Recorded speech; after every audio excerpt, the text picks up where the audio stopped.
Ever wonder why some people seem completely unreachable? No insult lands, no provocation sticks, no storm moves them. While for others, a single comment ruins an entire day, and a single betrayal poisons an entire week? Because if someone can make you angry on command, they own a piece of your mind. And most people never realize how tragic that is until it is too late. Until one insult ruins their whole day. One betrayal poisons their sleep. One disrespectful look lives in their chest for hours like a knife. One argument turns them into someone they do not even recognize. And if that has ever happened to you, then listen carefully, because this may be the most important thing you hear for a very long time. Anger does not just hurt your peace. It hijacks your dignity. It steals your clarity. It turns your pain into performance, and it makes you easy to control. The person who provokes you does not need to defeat you if they can simply disturb you. And that is why the Stoics treated anger like fire in the hands of a child, dangerous, intoxicating, and ruinous when left ungoverned, because anger feels powerful in the moment. But most of the time it is only a dramatic form of weakness, a temporary madness that convinces you that losing control is strength, that raising your voice is authority, that exploding is honesty, that rage is proof of self-respect. When in truth, anger often reveals the exact opposite, that your emotions are still owned by circumstances, by ego, by expectation, by the bad behavior of other people, by wounds you have not healed, and by interpretations you have never challenged. And if you understand this deeply, not casually, not intellectually, but deeply enough to feel it in your bones, then you will never be angry in the same helpless, self-destructive way again, because real power is not in how intensely you react. Real power is in how little the world can drag you away from yourself. Think about what anger has actually cost human beings, not in theory, but in real life. One conversation that should have ended in understanding ends in devastation. One impulse destroys years of trust. One message sent at the wrong moment changes a relationship forever. One reckless sentence becomes a scar in someone else's memory. One night of pride creates a decade of regret. And all of it happens because for a few minutes, a person decided that the emotion in their chest was more trustworthy than the wisdom they had spent a lifetime trying to build. This is why Stoicism is not some cold philosophy for detached people. It is survival training for the soul. It is the discipline of protecting your inner life from chaos, from foolish people, from unexpected pain, from insult, inconvenience, betrayal, frustration, and all the little humiliations of existence that keep testing whether you are a master of yourself or merely a hostage to your mood. And that is the question this entire message is built on. Are you the ruler of your own mind? Or are you just the temporary container for whatever emotion arrives loudest? Because if you are honest, most anger does not begin as strength.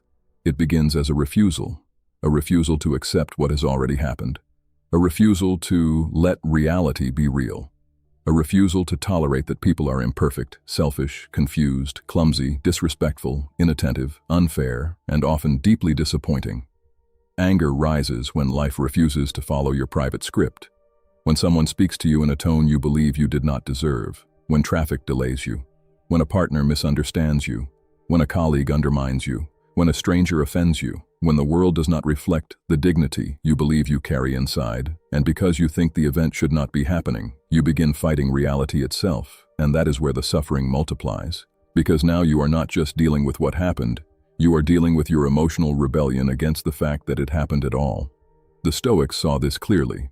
What destroys us is not only the event, but the story we tell the instant the event arrives. Not simply, this happened, but this should not have happened. How dare they? I cannot tolerate this. They made me angry. And that last sentence is one of the most dangerous sentences a person can believe, because the moment you say another person made you angry, you hand them authorship over your internal world. You place your peace in their hands, and you give their behavior the power to define your state. And that is not strength. That is dependence.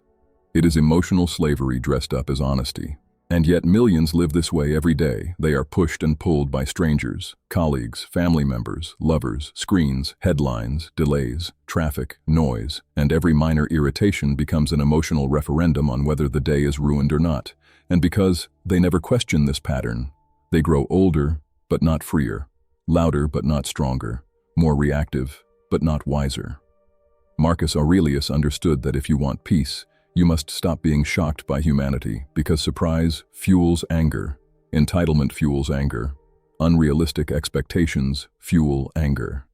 If you still expect people to always be fair, mature, self-aware, grateful, honest, consistent, and considerate, then you are volunteering for disappointment, and disappointment repeated often enough becomes bitterness, and bitterness repeated often enough becomes character, and suddenly you are no longer just someone who gets angry. You are an angry person, someone who walks through life already irritated, already offended, already waiting for reality to fail them again. And that is one of the saddest forms of self-destruction, because the world does not need to defeat you if your own expectations are already doing the work. So one of the first doors out of anger is simple, though not easy. Stop demanding that life behave according to your emotional preferences. This does not mean approve of injustice, enjoy disrespect, or celebrate stupidity. It means stop acting as though reality owes you perfect cooperation because the world never signed that contract. People will disappoint you. Plans will fall apart. Some days will be clumsy, ugly, delayed, unfair, and absurd. You will be misunderstood. You will meet arrogance, selfishness, pettiness, and ignorance. You will speak clearly and still not be heard. You will do your best and still not be appreciated. You will be kind and still be answered with coldness. And if every one of these moments becomes a personal insult to your nervous system, then your life will become a battlefield of constant agitation. But the Stoic learns to say, this is unpleasant, yes, but it is not shocking. This is painful, yes, but it is not impossible to bear. This is frustrating, yes, but it does not get to own my mind. That shift changes everything, because now you stop adding a second wound to the first one. You stop stabbing yourself with resistance after life has already struck once. A person says something cruel, and instead of spending the next 5 hours feeding the flame, you recognize the fact and preserve your center. Traffic delays you, and instead of turning a delay into a moral crisis, you accept the fact and remain whole. Someone disrespects you, and instead of instantly descending into combustion, you ask the only question that matters. What is the most intelligent response available to me now? Not what is the loudest response, not what would satisfy the ego for 10 seconds, not what would make the other person feel your heat, but what preserves my character, protects my dignity, and serves reality rather than dramatizing it. That is the Stoic question, and most people never ask it, because anger has already taken the wheel before wisdom can enter the car. Seneca called anger a temporary madness, and that phrase remains perfect because when anger fully arrives, proportion disappears, memory becomes selective, language becomes violent, and the future gets sacrificed to the pleasure of the present impulse. Under anger, a person stops seeing clearly and starts seeing theatrically. Everything becomes more absolute than it is, more insulting than it is, more unforgivable than it is, more urgent than it is. Anger narrows the lens until one moment becomes the whole universe, and in that tunnel vision, people say things they cannot unsay, do things they cannot undo, and become versions of themselves they later struggle to explain. The tragedy is that many still confuse this with strength. They think the sharp tongue is power. They think the slammed door is self-respect. They think the long message written at midnight is justice. They think the explosion means they are finally standing up for themselves, when often they are simply collapsing in public with philosophical language attached to it. Stoicism tears away that illusion. It says, if your peace can be stolen by every fool, then your peace is not yet yours. If your behavior can be directed by another person's immaturity, then your character is still under construction. If one insult can draft you into a war you would never have chosen calmly, then your nervous system is still easier to manipulate than you think. That realization may sting, but it is liberating, because what can be trained can be changed, and anger is trainable. Not removable forever, not erased from human biology, but trainable. You can become someone who notices it earlier, slows it sooner, obeys it less, and exits it faster. You can become someone who no longer mistakes the first wave of feeling for the final truth. You can become someone who feels the spark without setting the whole house on fire. But that requires something most people resist: responsibility. It requires you to stop saying, "This is just how I am." Stop saying, "I have a short temper." Stop saying, "People know how to push my buttons." Because every time you say those things, you are romanticizing your own chains. You are taking an untrained pattern and promoting it into an identity. And identities are defended, while patterns can be changed. The Stoic path begins when you stop defending your reactivity and start disciplining it. One of the deepest reasons anger controls so many people is that they mistake it for honesty. They think that if they do not express the full volume of what they feel, then they are being fake, weak, or repressed. But expression and truth are not the same thing. Volume and sincerity are not the same thing. A calm person can be more honest than a screaming person because calm often preserves reality while rage distorts it. When you are angry, you are rarely just describing what happened. You are exaggerating it, decorating it, weaponizing it, and adding the poison of your ego to the facts. That is why the most powerful correction is often the quiet one, the clean boundary, the measured sentence, the refusal to be dragged into emotional theater. If someone crosses a line, address it, but do not donate your sanity to the process. If someone repeatedly disrespects you, leave, but do not burn your own insides on the way out. If injustice requires action, take action. But let your action come from principle, not from combustion. The Stoic is not passive. The Stoic is precise, and precision has more force than rage ever will.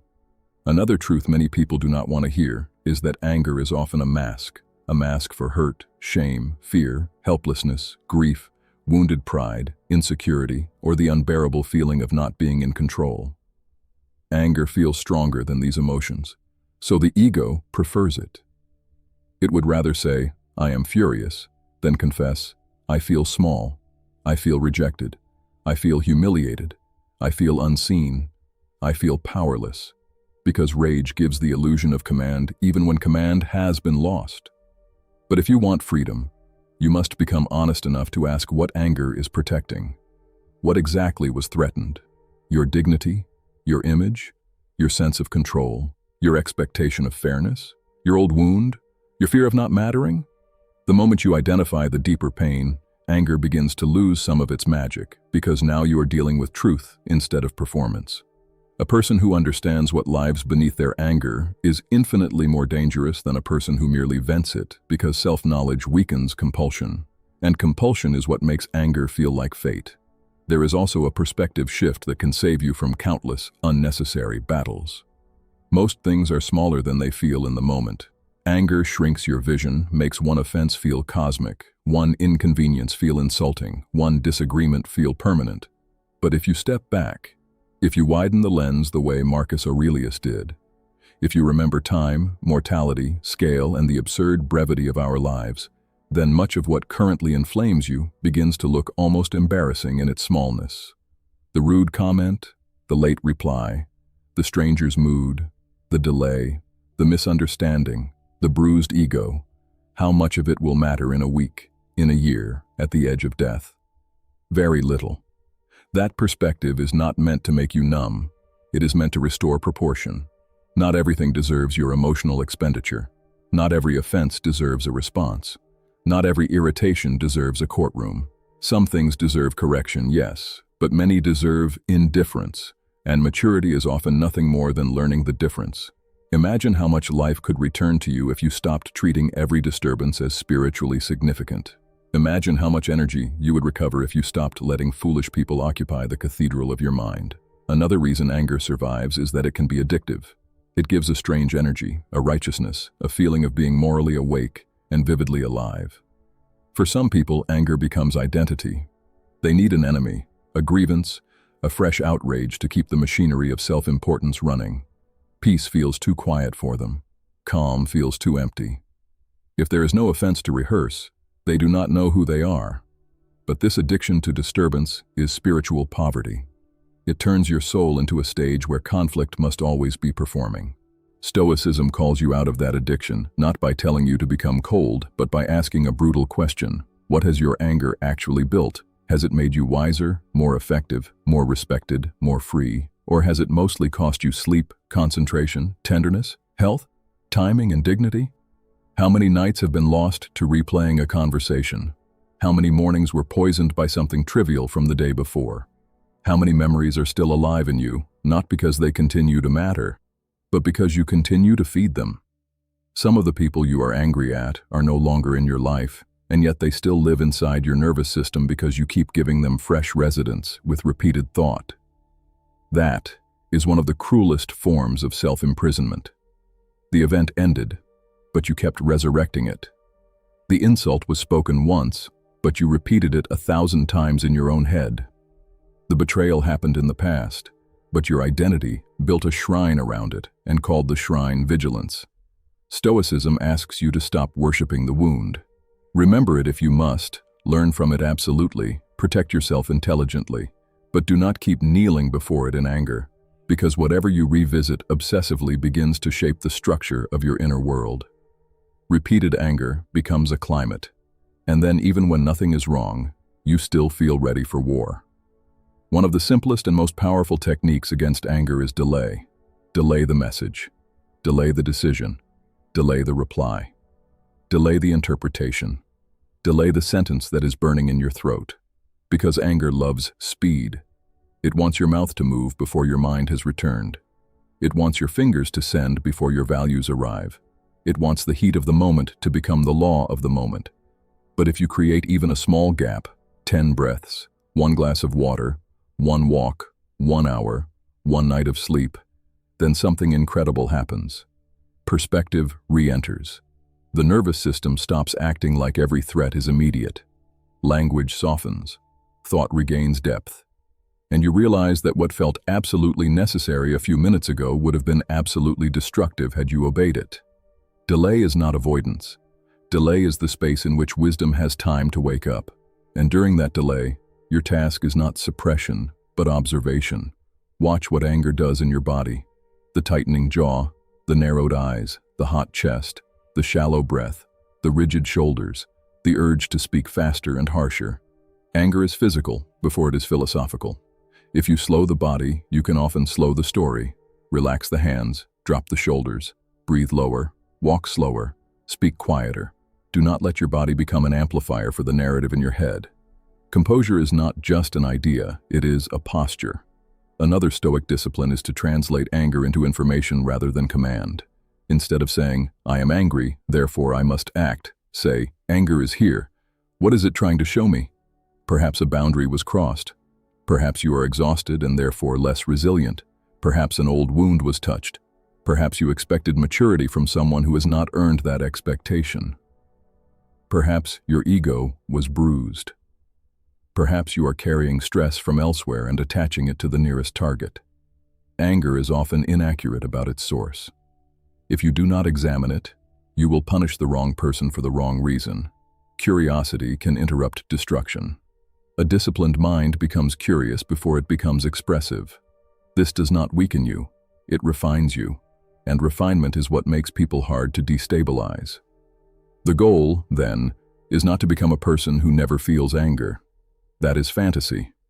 The goal is to become a person whose anger no longer outranks their principles. A person who, when triggered, notices it sooner. A person who recovers faster. A person who reacts less often and less severely than they did before. A person who builds, over years of practice, a character that is harder to shake and quicker to return to center. That is real growth. Not perfection, but recovery.